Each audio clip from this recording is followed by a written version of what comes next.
Assalamu alaikum. F of z is differentiable at z naught, then it is continuous at z naught, but it is converse is not true. ये जो theorems है आपने already BSc के अंदर second chapter में पढ़ा है कि अगर एफ ऑफ जी डिफरेंशिएबल है तो उसमें कंटिन्यूस फंक्शंस को शो करना पड़ेगा, ठीक है।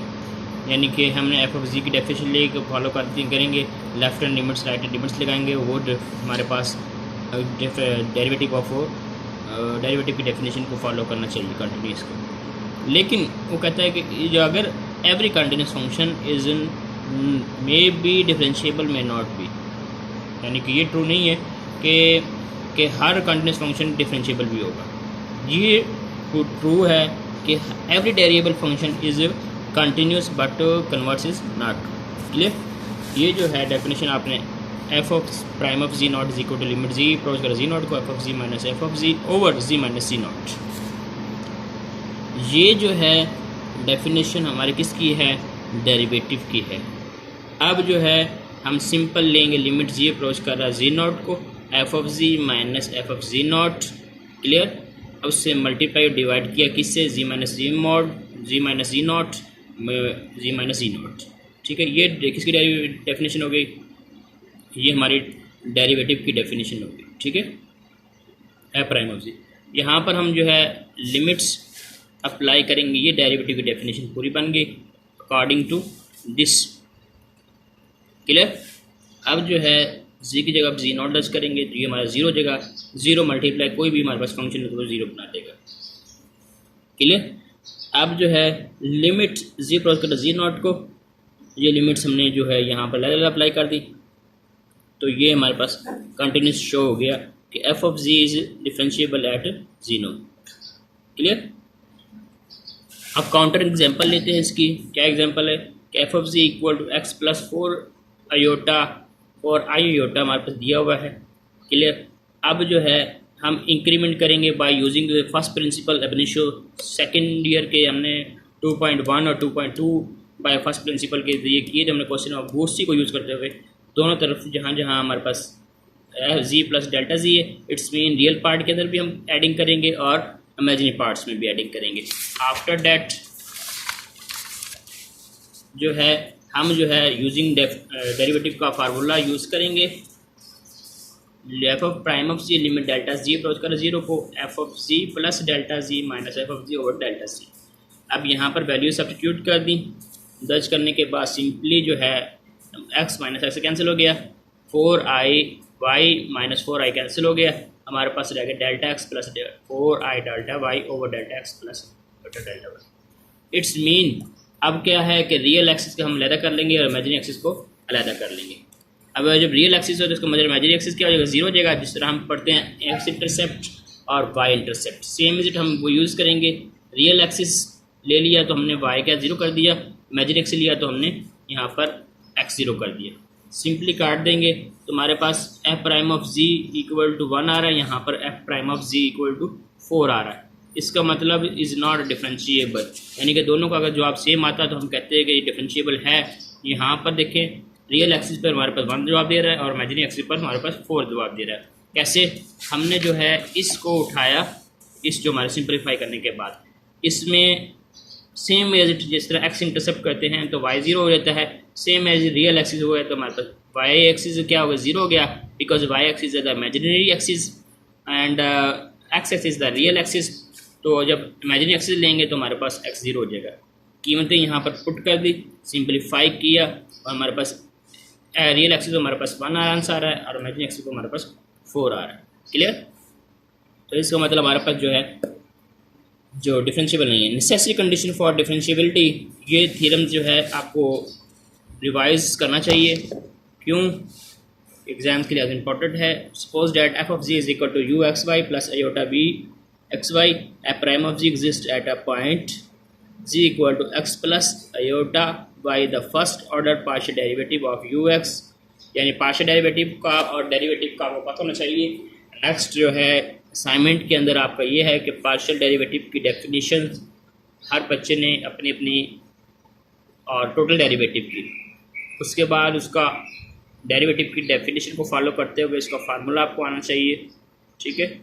एंड बाय फर्स्ट प्रिंसिपल जो है आपको वो रिवाइज होना चाहिए, तो उसके बारे में मैं नेक्स्ट इंशाल्लाह क्विज करूँगा।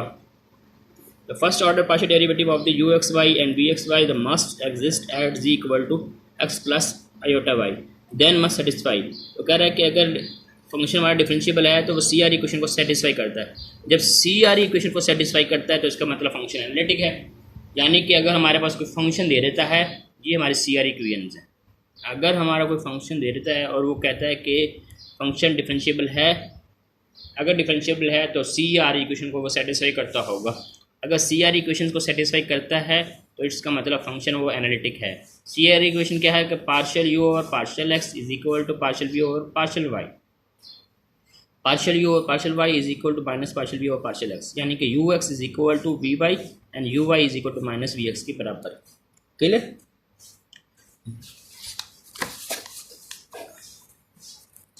This is called C R equations. ये हमारे पास काशी-रीमान इक्वेशंस के लाए। ये नेक्स्ट लेक्चर में मैं आपको प्रूव करना भी सिखाएंगे कि ये पोलर फॉर्म में किस तरह होती है और कार्टेशियन फॉर्म के अंदर किस तरीके से होती है। Clear? This is Cauchy Riemann equations and F of ji equal to you x Y plus iota B x Y. आपको पता है that F G is equal to sum of real part and imaginary part is function of x and Y is differentiable at ji equal to x plus iota Y के बराबर है। Using derivative के हमने definition को use किया। F prime of ji is equal to limit delta ji approach कर रहा है जीरो को, F G plus delta ji minus F of ji over delta G आ गई। यहाँ पर हमने क्या लगाई?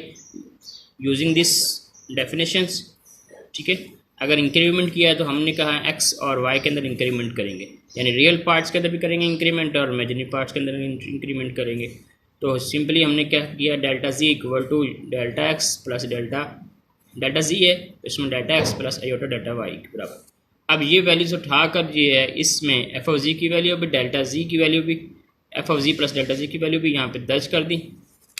सेम इज इट हमने क्या किया? एट रियल एक्सिस जो पहले जिस तरह हमने क्वेश्चन किया तो हमने क्या कहते हैं डेल्टा वाई अप्रोच करा जीरो को, सेम वही चीज़ को यूज़ करते हुए हमने क्या किया? जहाँ जहाँ डेल्टा वाई है वहाँ पर हमने जीरो दर्ज कर दिया। क्यों? रियल एक्सिस ले रहे, तो रियल एक्सिस लेने के बाद हमारे पास डेल्टा वाई, ये भी डेल्टा वाई, जहाँ ये डेल्टा वाई वहाँ पे ख़त्म हो गया। क्लियर? अब हमारे पास सिंपल ये रह गया। अब ये जो है सिंपल ये डेरिवेटिव जो है हमारे डेरिवेटिव की डेफिनेशन शो कर रहा है, लेकिन डिवाइडेड बाय डेल्टा एक्स है, तो इसका मतलब partial derivative with respect to x के लिहाज से, यानी यहाँ पे यू का फंक्शन है, u is the function of x and y and v is the function of x and y, and denominator में जो चीज़ होगी वही उसके लिहाज से, ये देखें जो डिनोमिनेटर में चीज़ होगी, यहाँ पे था डेल्टा जी तो एफ ओ प्राइम ऑफ जी बन गया था। यहाँ पर जो है हमारे पास क्या है? X plus delta x y over delta x है। इसका मतलब जो यू फंक्शन है ये टोटल ये जो है partial derivative respect to x के लिहाज से बन गया। सिमिलरली ये देखें वी जो है हमारे पास जो है function with v x plus delta x into y minus v x y over delta x. अब ये जो हमारे पास फंक्शन टोटल बन गया, ये हमारे पास V partial derivative respect to x के लिहाज से बन गया, ये हमारे पास एट रियल एक्सिस के लिहाज से आया। इसी को हम जो है सेम यूज़ करते हुए ये लाइन्स को यहाँ पे उसने क्या कहा था? Real axis. जब यहाँ पे इमेजिन एक्सिस कहेगा तो हम क्या करेंगे? डेल्टा एक्स यहाँ पर जीरो दर्ज कर देंगे, यहाँ पर जीरो दर्ज कर देंगे। यहाँ पर नेक्स्ट देखें, यहाँ पर उसने सिंप्लीफाई किया, लेकिन यहाँ पर हमारे पास क्या है? डेल्टा एक्स आ रहा था, यहाँ पर हमारे पास डेल्टा वाई है, बिकॉज इमेजिन एक्सिस ले रहे थे, वहाँ पर रियल एक्सिस ले रहे थे। ये चीज़ बच्चों को मैटर करती है कि यहाँ पर क्या लिखना है और यहाँ पर इमेजिन एक्स लिया था, यहाँ पर आयोटा डेल्टा वाई आ गया। अब आपको पता है A plus B over C equal to A over C plus B over C के बराबर है, हमने लहजा कर दिया। ठीक है,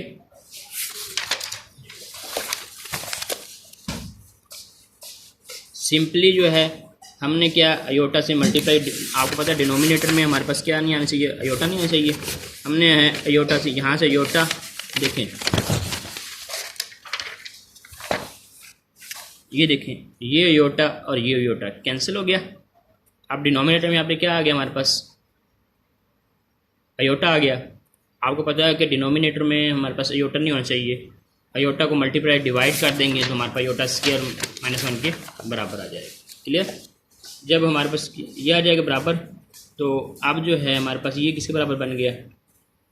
partial u over partial y and partial v over partial y के बराबर है। ठीक है,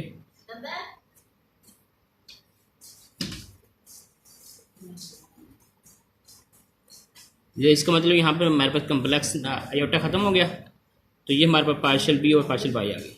ये हमारे पास आयोटा साथ है, इसका मतलब ये हमारा इमेजिनरी पार्ट बन गया, और ये रियल पार्ट बन गया, और ये हमारा इमेजिनरी पार्ट, यानी u जो है function of imaginary parts and v is a function of real parts and both are function of x and y। ये बात याद रखें, both are function of x and y। f prime of z is equal to partial v over partial y minus iota partial u over partial y के बराबर। अब both equations को हमने f of z are differentiable है, दोनों equation 3, ये देखें ये इक्वेशन 3 आ गई, ये इक्वेशन 2 ये वाली, दोनों को हमने इक्वल कर लिया। देखें ये जो है रियल पार्ट्स को रियल पार्ट्स के कंपैरिजन करेंगे और इमेजिनरी पार्ट्स को इमेजिनरी पार्ट्स से कंपैरिजन करेंगे। क्लियर? अब ये हमारे पास क्या है कि ये दो चीज़ें partial b over partial x is equal to partial b over partial y, partial b over partial x, partial b over partial x is equal to minus partial u over partial y के बराबर। ये दी हुई हमारे पास CR equation बन गई, prove होगी Cartesian form के अंदर। अब कहता है कि इंटायर फंक्शन क्या आता है कि कह रहा है कि ईच पॉइंट पर जो है वो एनालिटिक हो throughout the plane is called entire. Entire का मतलब कंप्लीट। आप देखोगे कि इंटायर का डेफिनेशन आप वर्डिंग पे जाएंगे, इंटायर का मतलब मुकम्मल, यानी कि हर पॉइंट पर वो फंक्शन जो हर पॉइंट पर जो है डिफाइंड हो इज कॉल्ड इंटायर फंक्शन। ये बात याद। और zeros of functions and poles are both are difference, but entire function में जो है जीरोज हो सकते हैं लेकिन पोल्स नहीं होंगे, यह बात रखना। जीरोज क्या कि जीरोज फंक्शन क्या कहता है कि किसी एक पॉइंट पर जो टोटल टर्म है वो जीरो जाए। Is it clear? There is great difference between the zero function and pole analytic function. A complex function at w equal to f of z is said to be analytic at z naught if it is differentiable at z naught every point in some neighborhood of the z naughts। ये हमारे पास analytic definition आ गई। तो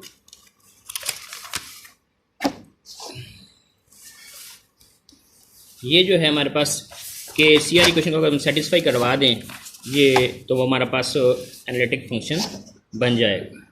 ये ठीक है, कोई हमारे पास function दे देता है तो कहता है कि ये एनालिटिक है या नहीं, तो आपको पता होना चाहिए।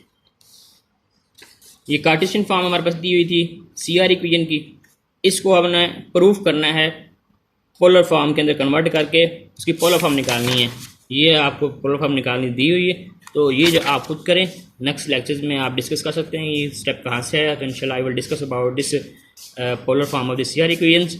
ओके, अल्लाह हाफिज़, टेक केयर।